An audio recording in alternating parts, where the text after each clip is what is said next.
Nange abayizi basetendekero Makerere University n'amasomero ag'enjawulo basebo ne banyabo mbalamusizaako nnyo mwebale gyonna gye mutuusaako engalo. Amanya n'eddoboozi nze Sentamu Churchill James era nga nze mukulembeze w'abayizi ku kasozi k'abayivu aka Makerere University. Nze nno ndi wano okutangaaza era okunnyonnyola abantu ku ki oba ku biki ebyaliwo Sabbiiti eno ku Lwokubiri nga 8 omwezi guno gwennyini twatongoza Sabbiiti y'ebyokunoonyereza n'obuyiiya ku ssettendekero wa Makerere era ng'enteekateeka eno ewa abayizi wamu n'abakozi mu ssettendekero ono omukisa okwolesa obuyiiya bwabwe awamu n'ebyo bye bakoze wamu n'okuwa embalirira ku nsimbi gavumenti ya Uganda zeeteeka mu nteekateeka eno. Ssettendekero wa Makerere afuna ensimbi obuwumbi bw'ensimbi za Uganda 30 okuva mu kitaavu ky'eggwanga buli mwaka okuvujjirira enteekateeka eno. Buli buyiiya n'okunoonyereza ebiva mu nteekateeka eno bwe bumu ku bujulizi bw'akaweefube okuzimba ebiseera byaffe eby'omu maaso. Abayizi ba ssettendekero ono bakola ekitundu kinene nnyo mu buyiiya buno era nga ku lw'ensonga eyo ntwala omukisa guno okuvumirira era okwolesa obutali bumativu era abateesiteesi b'omukolo guno okutuma omukisa okwogera ku mukolo guno. Okusirisa amaloboozi g'abayizi naddala mu nteekateeka nga zino kituma omukisa okwanja ensonga awamu n'ebizibu abayiiya bye basanga mu lugendo lwabwe naddala abo nga bayizi. Ekizibu kya Uganda si bbula lya buyiiya wabula waliwo namujinga ow'omutima omubi eyasensera buli wamu era akumira eggwanga lyaffe emabega. Era namujinga ono asaasaanidde okuviira ddala mu gavumenti eya wakati okutuukira ddala mu matendekero ag'enjawulo nga Makerere mw'omutwalidde. Obuyiiya bwaffe bufa ttogge olw'enguzi esaasaanidde eggwanga lino era nga ekyewuunyisa buli omu agyenyumirizaamu. Ekyewuunyisa abantu abalyake abatalina nsonyi abagenda mu maaso n'okwezibika buli kimu omwo mw'otwalidde n'obuntu obutono abayizi bwe tulina okufuna. Nkubiriza abayizi bannange mwenna twekebe eddimu ly'okulwanyisa obuli bw'enguzi mu ggwanga lino era kyekimu ku nsonga ezitukumidde emabega nawa we tuli paka kati. Mu kaseera nga olukiiko lw'eggwanga olukulu lufuuse ekifo ewakutulirwa ddiiru era nga n'ebisembyeyo okuwulirwa nti ababaka baagabanyizza obukadde bw'ensimbi za Uganda 100 buli omu kwabo abakkiriza okuzifuna.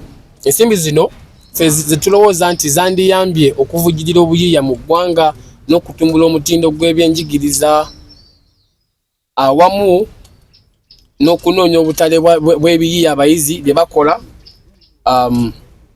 okwetoloola ensi yonna. Tusabibwa ffenna bulijjo okwekemba okuteekawo embeera eneetuyamba okuzibukula emiwaatwa awamu n'emizikizo egyekiise mu kkubo lyaffe ery'obuyiiya. Ekisembayo njagala okutangaaza ku ky'ebifaananyi n'obutambi bwange nga ndi n'omukulembeze w'eggwanga Mwami Museveni obusaasaanidde emitimbagano. Ebifaananyi bino byakwatibwa bwe nnali ku mirimu gyange emitongole ng'omukulembeze w'abayizi e Makerere egy'okutongoza Sabbiiti y'obuyiiya mu ssettendekero wa Makerere era nga ku mukolo guno nabadde nkiikiridde abayizi abasoba mu 4,200 abalina endowooza ez'enjawulo n'enzikiriza ez'enjawulo ku by'obufuzi n'obukulembeze bw'eggwanga lino.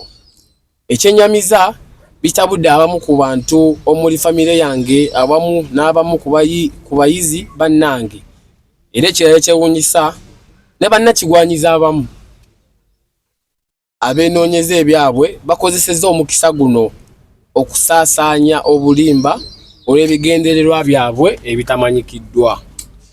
N'olw'ensonga eyo njagala okubategeeza nti ssettendekero wa Makerere lye limu ku matendekero agali wansi wa gavumenti era nga okusinziira ku ssemateeka wa Uganda akawaayiro ak'ekyenda mu omwenda ennyingo ey'okusatu ewa omukulembeze w'eggwanga obuyinza okulabirira n'okukuuma bannansi, era eddimu lino limuwa obuyinza okukuuma ebisuubizo bya bannayuganda n'enfuga egoberera amateeka.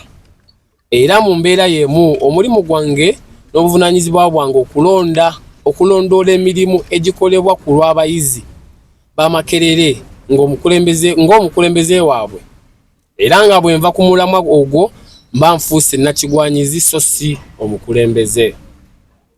Ng'omuntu assaamu empisa zaffe ekitiibwa n'ennyamira olw'enfuga embi egenda maaso mu ggwanga lyaffe, kyokka ate olw'embeera y'obuvunaanyizibwa bwange neesanga nina okuyimirira ku kadaala ke kamu n'abantu abamu nga bali ne mu gavumenti. Nsaba ffenna tukimanye nti ndikyendi olwaleero olwa Mukama Katonda awamu n'abayizi b'e Makerere abanzisaamu obwesige ne bannonda ng'omukulembeze waabwe. N'olw'ensonga eyo nja kusoosowazanga ebiruubirirwa by'abayizi benkulembera okusukkuluma ku byange ng'omuntu n'endowooza yange ku by'obufuzi bw'eggwanga lino. Kubira omulanga abantu mwenna abanenya famire yange, era mbabuulira nti obutanenya famire yange okusingira ddala kitange Mwami Nyanzi Fred Ssentamu olw'ebikolwa byange ng'omukulembeze w'abayizi b'e Makerere. Mbassaamu nnyo ekitiibwa era nsaba ebifaananyi bino ebisaasaanidde emitimbagano obutabajja ku mulamwa n'okulowooza nti navudde ku mulamwa gw'okulwanirira obwenkanya n'enfuga egoberera amateeka mu ggwanga lyaffe.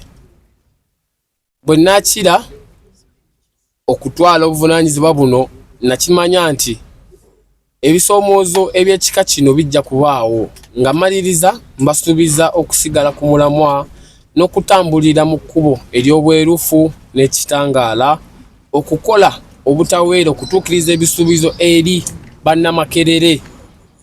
Amanya n'eddoboozi nze Ssentamu Kyakiro James, omukulembeze w'abayizi ow'ekyenda mu